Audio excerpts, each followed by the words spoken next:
O'zbekistonlik mashhurlarning opa-singillari nimalar bilan band? Aktrisa Asal Shodiyevaning Robiya ismli singlisi bor. U opasidan farqli ravishda bolaligidan san'atga qiziqmagan. Robiya bugungi kunda kosmetolog sifatida faoliyat yuritadi. U oilali va bir nafar o'g'il farzandi bor. Asal Shodiyevaning muxlislari videoga like bosishni unutmang.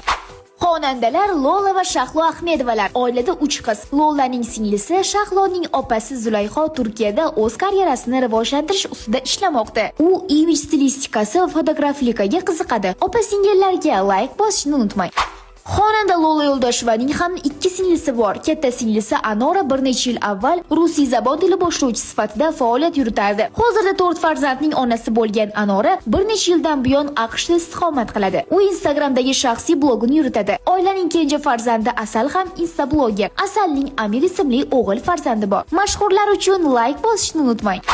Aktrisa Sitora Alimjonovaning birgina opasi bor. Dildora Hoshimova taqdir taqozosi bilan Janubiy Koreyaga turmushga chiqqan. Hozirda u 2 farzandning onasi. Asli jurnalistikaga qiziqqan Dildora Koreys televideniyasida qator teleloyihalarga boshlovchilik qilgan. So'nggi yillarda esa singlisi yordamida o'zbek kino san'atida ham o'z o'rnini topishga harakat qilmoqda. U milliy telekanalda efirga uzatilgan Sevgi serialida ham suratga tushgan. Havas qilganlar videoga like bosishni unutmang. Bizni kuzatishda davom eting, chunki siz bilmagan sara xabarlar hali oldinda.